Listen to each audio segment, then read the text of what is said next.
Tem clube aí que contrata um técnico, daí já manda embora, daí já contrata outro, daí já manda embora de novo. E muitas vezes o clube acaba se vendo nessa dança da cadeira dos treinadores. Porém, de vez em quando, a história é diferente. O time encontra ali um comandante perfeito, alguém que dá um match exato. Então hoje a gente vai contar as histórias de 6 treinadores que mudaram o patamar de um clube.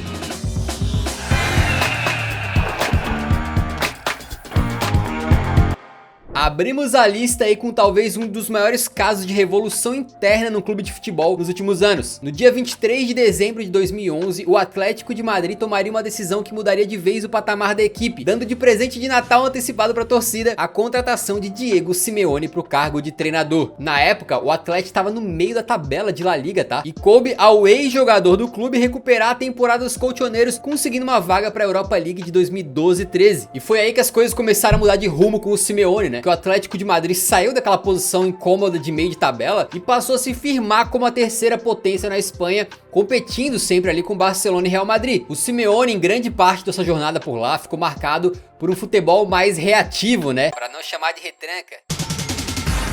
E no começo foi potencializado por alguns jogadores que atuaram muito bem com ele. Casos aí do Diego Costa, do Coque, do Arda Turan e do Falcão, fazendo com que até o momento o Simeone já tenha conquistado 8 taças pelo Atlético, sendo as mais importantes 2 de La Liga, a primeira delas tirando o Atlético de uma fila que já durava 18 anos, e 2 vezes também a Europa League. Mas mais do que isso, o Simeone conseguiu fazer com que o clube tivesse projeção internacional. O antes e depois do clube, né, sem ele e depois da sua chegada, é muito impactante se a gente notar que ele pegou um time que patinava no espanhol, ganhou títulos importantes e voltou a levar o clube a uma final de Champions League, e não só uma vez, mas 2. E apesar de ter levado 2 vices para casa, todo esse contexto com o Simeone ergueu o Atlético de Madrid, que atualmente é visto pela maioria das pessoas como um dos grandes espanhóis. As redes sociais do clube explodiram, as receitas aumentaram enormemente e isso transformou o Atlético em um clube gastador e competidor no mais alto nível na Europa, como antes não era o caso. Essa virada de chave fez também com que o Atlético de Madrid passasse a ser um lugar interessante para os jovens se desenvolverem, né? E foi assim que eles captaram, por exemplo, o Giménez, né, o Oblak e muitos outros, incluindo, claro, o craque Antoine Griezmann, um dos melhores jogadores do mundo, muito por conta de como o Diego Simeone consegue extrair o melhor do seu futebol. E com o Simeone renovando o seu contrato, parece que ele não vai embora tão cedo e o Atlético pode continuar sonhando aí com grandes feitos, com o técnico, por exemplo, se reinventando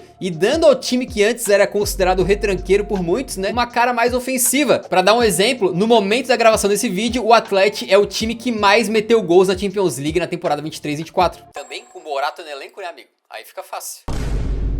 E o Liverpool é outro clube aí que voltou a trilhar a estrada da glória, né, recentemente. Segundo o clube com mais taças levantadas na Inglaterra, os Reds estavam entrando no ostracismo, né, já que não venciam o campeonato inglês desde 1990, quando o torneio sequer se chamava Premier League ainda. Faz tempo. Bem verdade que nesse período aí, em termos de Champions League, eles tiveram grandes momentos, né, as finais de 2005, que venceram de forma épica, e a de 2007, que chegaram também lá, acabaram perdendo, mas o fato é que foi um período que o Liverpool viveu de elencos às vezes defasados e longe daquele protagonismo, daquele gigantismo que teve em tempos passados. Mas a virada de jogo dos Reds acabou se dando com a contratação do alemão Jürgen Klopp. O Kloppão da massa vinha de um trabalho de sucesso no Borussia Dortmund, ganhando Bundesliga em cima do Bayern de Munique e chegando também em final de Champions. E desde que o Klopp chegou a Anfield, o gigante inglês despertou, conquistou 7 títulos, com destaque a orelhuda na temporada 2018-19 e principalmente conseguindo quebrar aquele jejum enorme de campeonato inglês,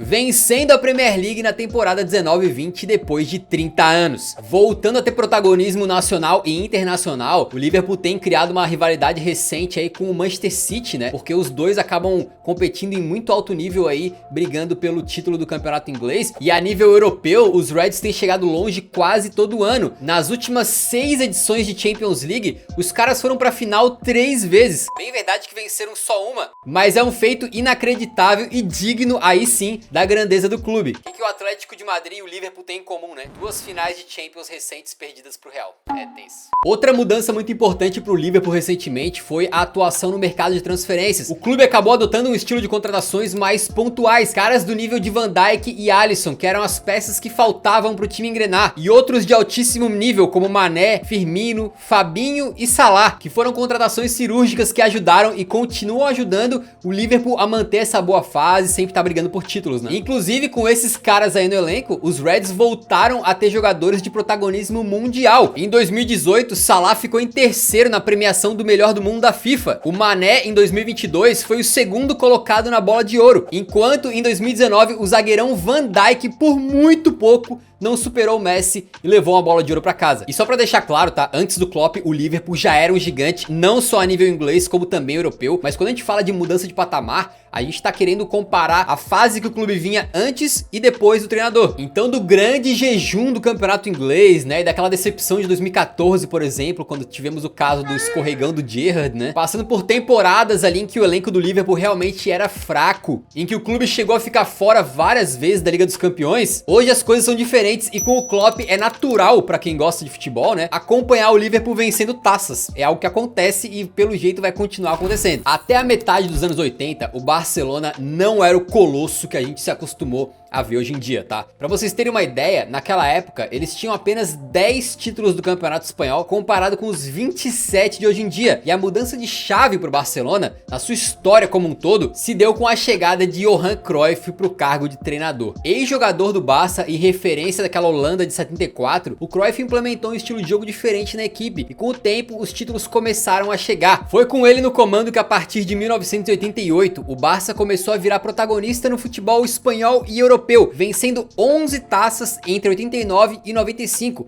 incluindo 4 La Liga seguidas, um recorde na história do clube, encerrando o reinado do Real Madrid no futebol espanhol e marcando era com um time que ficou conhecido como Dream Team. Porém, a glória máxima daquela geração acabou sendo a conquista da Europa para cima da Sampdoria na final da Champions de 92. Naquele momento, o Barça não era apenas referência de títulos, mas também de estilo de jogo, priorizando ao máximo a posse de bola e a pressão ofensiva, no que foi a primeira conquista de Champions de um clube que hoje é o 5º maior vencedor dessa competição. Para além das 4 linhas, os anos 90 também marcaram uma revolução em La Masia, a fábrica de talentos do Barça. A canteira que revelaria ao mundo do futebol, Pep Guardiola, Xavi, Iniesta e principalmente Lionel Messi, tinha uma curiosidade interessante. Até aquele momento, eles não contratavam para a base jogadores que fossem baixinhos, e o responsável por mudar isso foi justamente Johan Cruyff. Ele priorizou a qualidade técnica além da física, e obviamente isso deu resultado, né? Imagina um mundo em que o Barça rejeitou Messi, Iniesta e Xavi por causa da altura. E o pior, o presidente do Barcelona na época não queria o Cruyff como treinador, né? Ele foi meio que quase que obrigado a aceitar. Imagina se por conta de uma vaidade pessoal dele ali, ele não trouxesse pro clube o cara que mudou a história do time pra sempre, né? Mas enfim, isso é só um pouquinho do que a gente pode falar sobre o Cruyff. Afinal, temos um vídeo inteirinho dedicado pra ele, que eu tenho certeza que você vai gostar. É uma grande homenagem aí a essa lenda do futebol mundial.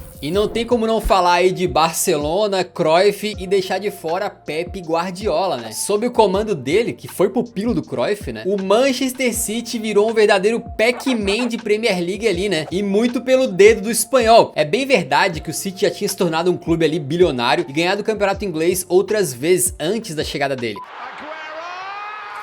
mas não tinha se tornado um clube tão dominante, algo que mudou nos últimos anos, com o Tubarão Azul vencendo 5 das últimas 6 edições da Premier League, a suposta liga mais competitiva do mundo, que virou brinquedo na mão do Pep. Outra marca incrível que ele conseguiu foi levar o City a meter 100 pontos na tabela de classificação na temporada 17-18, um negócio simplesmente absurdo. Desde que ele colocou o seu pezinho lá no Etihad Stadium em 2016, Guardiola trouxe para os Citizens um total de 15 títulos, uma média mais ou menos de 2 taças por temporada, e todas com essa característica do Guardiola, né? Em futebol ofensivo, de troca de passes, não deixando o adversário jogar muito e sempre metendo gol a rodo. Pep se tornou soberano na Inglaterra, mas ainda era muito criticado por não conseguir fazer esse domínio local se transformar numa força poderosa também a nível europeu, né? Foram muitas eliminações dolorosas na Champions League e ficava sempre essa pulguinha atrás da orelha de que, pô, o Pep é alto técnico, mas só conseguiu vencer Champions quando tinha o Messi no time, né? Em 2021, o vice pro Chelsea, até que finalmente na última temporada, em 22-23, o Citão alcançou a glória máxima ao vencer a Inter de Milão na final final por 1 a 0. Sem contar que a orelhuda carimbou o quê? A tríplice coroa, tornando aí essa temporada 22-23 a de maior sucesso na história dos Citizens. E quer a gente goste ou não, todo esse sucesso que o clube teve, principalmente na era Guardiola, fez com que o Manchester City subisse muitas prateleiras no futebol inglês. Hoje eles estão em 4º lugar na lista de maiores campeões da liga, ficando apenas atrás dos colossos Arsenal, Liverpool e Manchester United. E o Guardiola pelo jeito fica até 2025 pelo menos. Então pode esperar, meus amigos, que o tubarão aí vai continuar mordendo nos mares do futebol europeu. E bem verdade que o Manchester City virou bilionário, gasta dinheiro a rodo, tá? Mas eu acho que quando o Pep Guardiola sair, aí que vai ser dado valor de verdade ao trabalho que ele fez. Porque eu duvido, Eudó, que um treinador que não seja tão espetacular quanto ele seja capaz de manter o Manchester City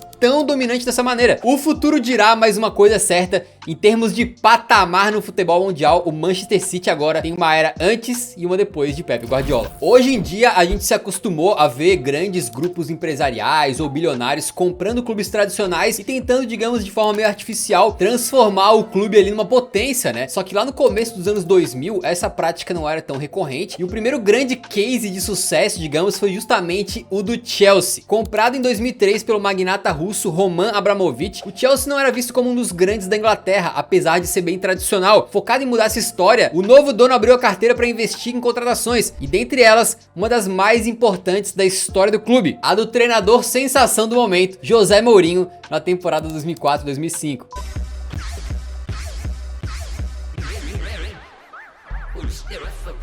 A partir dali começaria um processo de mudança do clube para sempre, que faz com que o Chelsea pré-2004 quase ninguém lembre. Isso porque logo em 3 temporadas que o Special One esteve em Stamford Bridge, os Blues conquistaram 6 títulos, sendo os mais especiais o inédito bicampeonato da Premier League, encerrando um jejum de 50 anos. Tudo isso? E com alguns feitos incríveis, né? Por exemplo, na Premier League 2004-2005, o Chelsea acabou registrando aí o recorde histórico de menos gols sofridos em uma edição. Foram apenas 15, né? Era uma defesa intransponível e que acabou virando marca registrada do Mourinho nos anos seguintes. Isso sem contar, né, um fato aqui que às vezes passa batido, que foi por causa de uma derrotinha só que o Chelsea não conseguiu repetir o feito dos invencíveis do Arsenal, beleza? Pois é, foi uma derrota de 1 a 0 pro Manchester City com gol de pênalti do Anelka, tu acredita? E pra vocês terem noção de como o time tava rendendo nas mãos do Mourinho nessa época, o Lampard, que era um ótimo jogador obviamente, né, só ficou atrás de Ronaldinho na premiação da bola de ouro. Isso foi lá em 2005, né? Mas obviamente o Chelsea também tinha outros craques que acabaram se destacando e virando heróis do clube, como por exemplo o John Terry e o Drogba, num time que jogava com uma defesa sólida e com transições rápidas.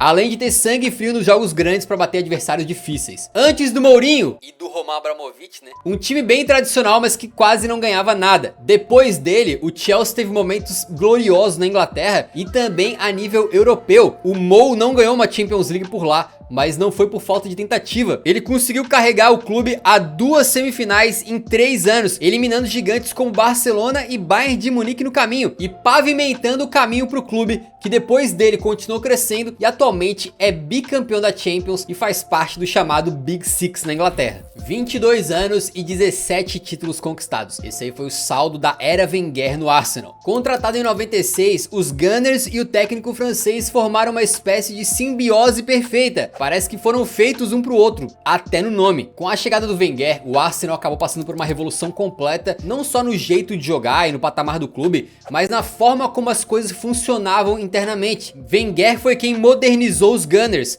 implementando ali centro médico, nutricionista e mudando a filosofia de contratação de jogadores. Ele acabou trazendo uma internacionalização para a equipe, numa época em que a Premier League ainda era composta basicamente por britânicos, e ele foi um dos primeiros a apostar severamente em jogadores estrangeiros, o que obviamente depois viraria norma, né? Hoje tu pega a escalação de qualquer clube da Premier League, pô, com certeza mais da metade dos jogadores vai ser estrangeiro, fora o técnico que também tem grande chance de ser, né? O Arsenal deixou de ser o boring Arsenal, né? O Arsenal entediante, apelido que a própria torcida tinha dado pro clube no começo dos anos 90 por causa do futebolzinho mequetrefe que eles jogavam. E o time passou a ter um estilo mais fluido, divertido, com a bola indo de pé em pé, que depois ficou chamado aí de Wenger Ball, né? Se hoje o Arsenal é conhecido pelo seu estilo ofensivo de jogar, isso aí é 100% na conta do Wenger, porque antes as coisas eram diferentes. E esses movimentos do Wenger acabaram dando um choque cultural no futebol inglês como um todo, né? Algumas das modernizações que ele fez, como essa questão aí de apostar mais nos estrangeiros, por exemplo, trouxeram pro clube Bergkamp, Thierry Henry, Patrick Vieira,